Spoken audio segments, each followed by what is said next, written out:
இதுவரை நாம் கண்ட பாடல்களில் நடித்த நடிகர்கள் பழையதாகி போகலாம்.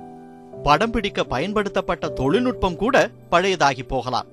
இசையும் வரிகளையும் கூட காலம் கடந்து வந்து விடலாம். ஆனால் அவற்றை கேட்கும் போது நமக்குள் எழும் உணர்வுக்கு என்றும் வயதாகாது. காரணம் காதல். காதல் என்பது உயிர் இயற்கை. அது கட்டுக்குள் அகப்படும் தன்மையற்றது என விளக்க முயன்றிருக்கிறார்கள் பாரதி போன்ற கவிஞர்கள். காதல் என்பது பருவத்தின் பரிதவிப்பு, ஹார்மோன்களின் விளையாட்டு என்று விஞ்ஞானமும் விளக்கிக் கூற முற்பட்டிருக்கிறது. எத்தனை விளக்கங்கள் வந்தாலும், எத்தனை ஆராய்ச்சிகள் நிகழ்ந்தாலும் காதல் என்றுமே நமக்கு புரியாத புதிர்தான். காதல் இரண்டு தனிப்பட்ட நபர்களுக்கான இணைப்பு மட்டுமல்ல, இரண்டு குடும்பங்களுக்கான, இரண்டு சமூகங்களுக்கான, இரண்டு நபர்களுக்குமான இணைப்பு. காதலால் போர்கள் நடந்துள்ளன. காதலால் பெரும் போர்கள் நிறுத்தப்பட்டுள்ளன. காலம் காலமாக நம்மோடு இருந்து வரும் காதலுக்கு என்று ஒரு தினம் அனுசரித்து இப்போது உலகம் முழுவதும் கொண்டாடி வருகிறோம். காதலின் மூலத்தை அறிவதுதான் கடினம். காதலர் தினத்தின் மூலத்தை கண்டுபிடித்து விடலாம் என்கிற நோக்குடன் தான் தேடலை தொடங்கினோம். காதலை போலவே காதலர் தினம் குறித்த வரலாறும் நம்மை குழப்பத்தில் தள்ளுகிறது. காதலர் தினம் உருவான கதை என நிறைய கதைகள் இருந்தாலும் 3 கதைகளை மட்டுமே உண்மைக்கு நெருக்கமானதாக இருக்க முடியும் என்று வரலாற்று ஆய்வாளர்கள் நம்புகிறார்கள். எல்லா சாலைகள் மட்டுமல்ல, எல்லா காதலர் தின கதைகளும் ரோம் நகரத்தை நோக்கியே செல்கின்றன. கதைகள் பலவாக இருந்தாலும் அவையெல்லாம் தொடங்கும் இடம் பண்டைய ரோம் நகரம்தான். வேலண்டைன் என்கிற பாதிரியாரின் நினைவாக வேலண்டைன்ஸ் டே என்பது காதலர் தினமாக கொண்டாடப்படுவதாக கூறப்படுகிறது. கிபி 3ஆம் நூற்றாண்டில் ரோம பேரரசர் 2ஆம் கிளாடியஸ் தனது படைபலத்தை பெருக்க நினைத்தார். ஆயிரக்கணக்கான ஆண்களை இராணுவத்தில் சேர்த்த அவருக்கு போதிய வீரர்கள் கிடைக்கவில்லை. ஆண்கள் பலரும் காதலித்துக் கொண்டிருப்பதாலும் திருமணம் செய்து கொண்டிருப்பதாலும் தான் இராணுவத்தில் சேர மறுக்கின்றனர் என யூகித்த அவர், இனி ரோம பேரரசில் யாரும் திருமணம் செய்து கொள்ளக் கூடாது என்றும் காதலிக்க கூடாது என்றும் கட்டளையிட்டதாக கூறப்படுகிறது. திருமணத்திற்கு உதவுபவர்கள் இருட்டு சிறையில் அடைக்கப்படுவர் என்றும், பின்னர் குறிக்கப்படும் நாள் ஒன்றில் பொதுமக்கள் மத்தியில் கல்லால் அடிக்கப்பட்டு தலை துண்டாக்கப்பட்டு மரண தண்டனை விதிக்கப்படும் எனவும் அறிவிக்கப்படுகிறது. இதற்கெல்லாம் அஞ்சாமல் வேலண்டைன் என்கிற பாதிரியார் மட்டும் ரகசியமாக பலருக்கும் திருமணம் செய்து வைத்தார். இதனை அறிந்த அரசர் வேலண்டைனுக்கு மரண தண்டனை விதித்தார்.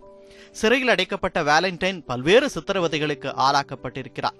இந்த காலகட்டத்தில் சிறையின் தலைமை காவலரை சந்திக்க வரும் அவரது பார்வையற்ற மகளுடன் வேலண்டைனுக்கு காதல் மலர்ந்துள்ளது.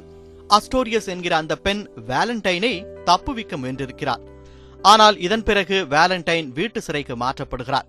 பின்னர் அவருக்கான மரண தண்டனை தேதி அறிவிக்கப்படுகிறது. தான் இறப்பதற்கு முந்தைய நாள் வேலண்டைன் கிரீட்டிங் கார்டு ஒன்றை தயாரித்து அதில் தனது காதலை வெளிப்படுத்தி அப்பெண்ணுக்கு ஒரு காவலர் மூலம் அனுப்பியுள்ளார்.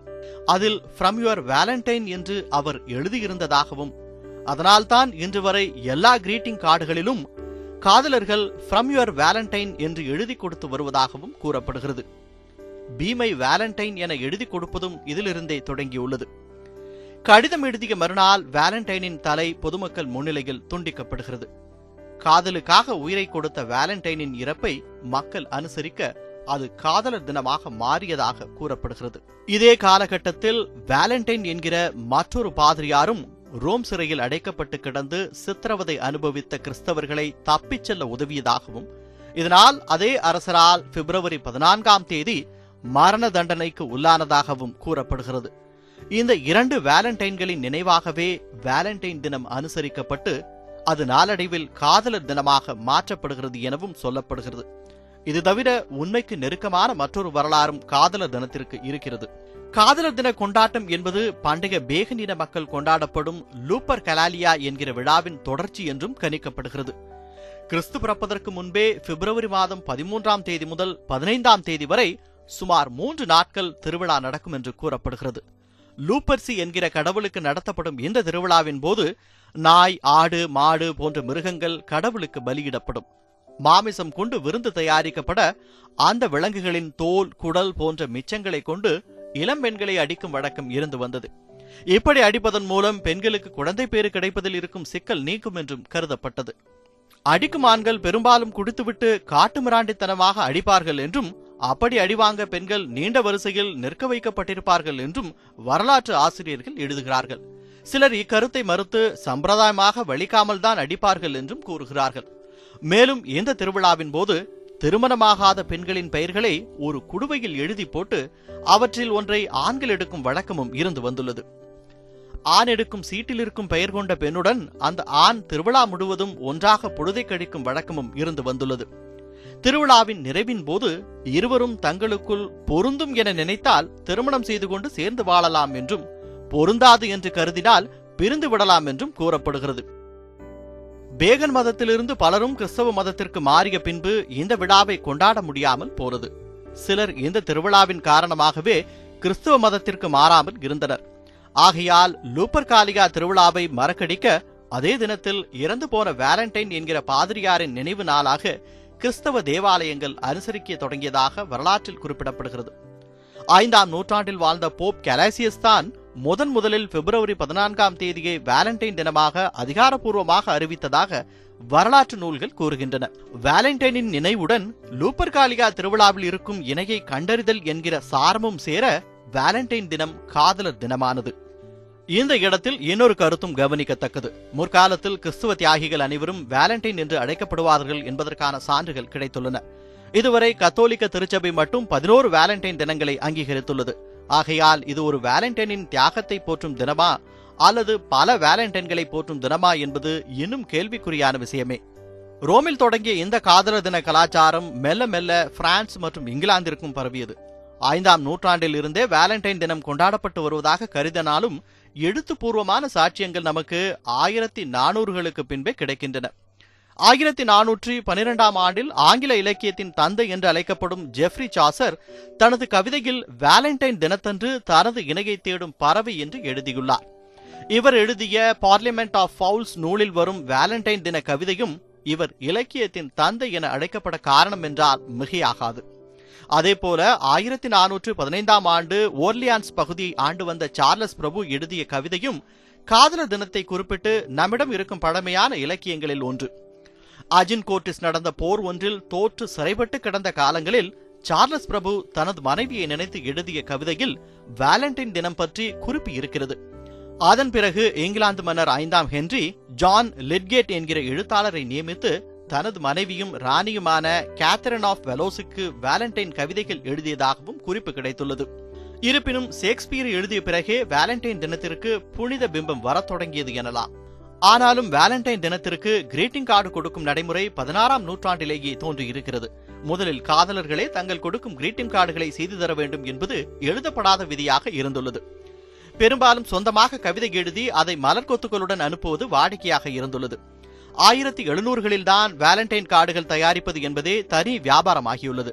இன்றைய வேலண்டைன் கார்டுகள் ஹார்ட்டின் வடிவமே பிரதானமாக இடம் பிடித்திருந்தாலும் அன்றைய வேலண்டைன் கார்டுகளில் கியூபிட் என்கிற ரோம் மக்களின் காதல் கடவுளே நீக்கமர நிறைந்திருக்கிறார். இங்கிலாந்து, பிரான்ஸ் ஆகிய நாடுகளில் மட்டும் கொண்டாடப்பட்டு வந்த வேலண்டைன் தினம் 1800களில் முதலாக அமெரிக்காவை சென்றடைகிறது. அமெரிக்காவை சென்றடைந்த பிறகுதான் காதலர் தினம் வியாபாரத்திற்கான திருவிழாவாக பார்க்கப்படுகிறது. 1913ஆம் ஆண்டு அமெரிக்காவின் மிசோரி பகுதியில் அமைந்துள்ள கான்சாஸ் நகரத்தில் இருக்கும் ஹால்மார்க் கார்ட்ஸ் என்கிற நிறுவனம் தான் அதிக அளவு வேலண்டைன் கார்டுகளை அச்சடிக்க ஆரம்பித்தது. இன்று காதலர் தினத்தை ஒட்டி அமெரிக்காவில் மட்டும் சுமார் 15 கோடி வேலண்டைன் கார்டுகள் அனுப்பப்படுவதாக கூறப்படுகிறது. கிறிஸ்துமஸ் விழாவிற்கு அடுத்து அதிக கார்டுகள் அனுப்பப்படுவது வேலண்டைன் தினத்திற்கே. இன்றைய காலகட்டத்தில் எல்லாமே வியாபாரமாகிவிட்ட நிலையில் காதலர் தினமும் வளம் கொடிக்கும் வியாபார தினமாகவே பார்க்கின்றனர் கார்ப்பரேட் கம்பெனிகள். அமெரிக்காவின் மக்கள் தொகையில் 50% பேர் காதலர் தினத்தை கொண்டாடுவதாக கூறப்படுகிறது. காதலர் தினத்தன்று அமெரிக்கர்கள் வெளியே சென்று செலவு செய்யும் தொகை 37,000 கோடி ரூபாய். பூக்கள், நகைகள், கிரீட்டிங் கார்டுகள், சாக்லேட்டுகள், இன்னபிற பரிசு பொருட்கள் ஆகியவற்றிற்காக மட்டும் அமெரிக்கர்கள் கடந்த ஆண்டு செலவு செய்த தொகை 7,76,000 கோடி ரூபாய். இது வெறும் அமெரிக்காவில் மட்டும் நடந்த வியாபாரம். இது தவிர பிரான்ஸ், இங்கிலாந்து உட்பட ஐரோப்பிய நாடுகளிலும், இந்தியா, பங்களாதேஷ், இலங்கை போன்ற ஆசிய நாடுகளிலும், ஆஸ்திரேலியா, நியூசிலாந்து போன்ற நாடுகளிலும் இதற்கு இணையான வியாபாரம் நடைபெற்றிருக்கும் என்று கணிக்கப்படுகிறது. இந்தியாவை பொறுத்தவரை செலவு செய்யப்பட்ட தொகையின் துல்லிய விவரம் கிடைக்காத நிலையில் ஒவ்வொரு ஆண்டும் காதலர் தினத்திற்கு சுமார் 40% வியாபாரம் அதிகரித்து வருவதாக கூறப்படுகிறது. கடந்த ஆண்டு மட்டும் தங்களது இந்திய நுகர்வோரில் 55% வெளியே சென்று தங்களது அட்டையை பயன்படுத்தியதாக தெரிவித்துள்ளது மாஸ்டர் கார்டு என்கிற கிரெடிட் டெபிட் கார்டு நிறுவனம். 42% தங்களது காதலியுடன் படத்திற்கு சென்றதாகவும் தெரிவிக்கிறது. இது தவிர கடந்த ஆண்டு மாஸ்டர் கார்டு நிறுவனம் காதலர் தினத்திற்கு செலவு செய்யும் இந்தியர்கள் குறித்து ஒரு புள்ளி விவரத்தை வெளியிட்டது. அதில் 21% பேர் சராசரியாக 1500 ரூபாய்க்கு மேல் தங்களது இணைக்கு பரிசு வாங்க செலவு செய்துள்ளதாக குறிப்பிட்டுள்ளது. 2015ஆம் ஆண்டு கணக்குப்படி இந்தியாவில் சுமார் 22,000 கோடி ரூபாய்க்கு மேல் காதலர் தினமன்று பரிசு பொருட்கள் வாங்க செலவு செய்யப்பட்டிருக்கலாம் என்றும் கூறப்படுகிறது. எப்படி அட்சய திருதி என்கிற பண்டிகை தங்கநகை வியாபாரிகளுக்கான தினமாக மாறியதோ அதேபோல காதலர் தினம் கிரீட்டிங் கார்டுகள், பூக்கள், பரிசு பொருட்களுக்கான வியாபார தினமாக மாறிக்கொண்டிருக்கிறது. பிப்ரவரி 14 என்கிற ஒற்றை தினத்தில் இத்தனை வியாபாரம் நடக்கும் பட்சத்தில் அதனை ஒரு வாரத்திற்கு நீட்டித்தால்? இந்த கேள்வியின் விளைவாகவே வேலண்டைன்ஸ் டே வேலண்டைன் வீக் ஆனது. அதாவது காதலர் தினம் கொண்டாடி வந்த நம் காதலர்கள் காதலர் வாரம் கொண்டாடத் தொடங்கினர். இதில் வியாபாரிகளுக்கு மட்டுமல்ல, காதலர்களுக்கும் நன்மை இருக்கவே செய்தது. திடீரென பிப்ரவரி 14ஆம் தேதி சென்று காதலை சொல்லி ஒருவரை அதிர்ச்சிக்குள்ளாக்காமல் அவரை தன் காதலை ஏற்க படிப்படியாக தயார்படுத்த இந்த காதலர் வாரம் பயன்படுகிறது. பிப்ரவரி 7ஆம் தேதி தொடங்கும் இந்த காதலர் வாரத்தின் முதல் நாள் ரோஜா தினம். இந்நாளில் நீங்கள் சிவப்பு ரோஜாவை கொடுத்து காதலுக்கு பச்சை கொடி கிடைக்கிறதா என பார்த்துக் கொள்ளலாம். பிப்ரவரி 14ஆம் தேதி உங்களின் நண்பர் ஒருவர் காதலை சொல்லப் போகிறார் என்று தெரிந்தால் அதை தடுக்கவும் இந்த ரோஜா தினம் பயன்படுகிறது. அந்த நபர் சிவப்பு ரோஜா நீட்டுவதற்கு முன்பாக மஞ்சள் ரோஜாவை நீட்டினால் 1000 ஆண்டுகள் ஆனாலும் அவரை நண்பராக மட்டுமே பார்ப்பீர்கள் என்று அவர் புரிந்து கொள்வார். காதலர் வாரத்தின் 2வது நாள் பிப்ரவரி 8ஆம் தேதி அனுசரிக்கப்படும் ப்ரப்போஸ் டே, அதாவது காதலை சொல்லும் தினம். பிப்ரவரி 14ஆம் தேதி காதலை சொல்லி அவர் அது குறித்து யோசித்து 3 நாட்களுக்கு பின் பதில் சொன்னால் நீங்கள் அடுத்த காதலர் தினத்தை கொண்டாட முடியும். இதனால் வியாபாரிகளுக்கு லாப குறைவு ஏற்படும் என்பதால் அந்த ஆண்டு பிப்ரவரி 14ஆம் தேதியே காதலர் தினம் கொண்டாட ஏதுவாக ப்ரப்போஸ் டே 2வது நாளில் அனுசரிக்கப்படுகிறது. காதலர் வாரத்தின் 3வது தினம் சாக்லேட் டே. காதலை தோண்டும் உணவு வகையில் எப்போதும் சாக்லேட்டிற்கு தனி இடம் உண்டு. ஆகவே ஸ்வீட் எடுத்து கொண்டாட பிப்ரவரி 9ஆம் தேதி காதலர் வாரத்தின் 3வது நாள் சாக்லேட் தினம்.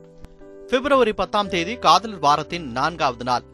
வெள்ளையாக இருப்பதுதான் அழகு என்று பதிய வைத்து விட்டதை போல பெண்களுக்கு பிடித்த பரிசு டெடிபியர் என்று ஏற்கனவே பதிய வைத்து விட்டதால் 4வது நாள் டெடிபியர் தினமாக கொண்டாடப்படுகிறது.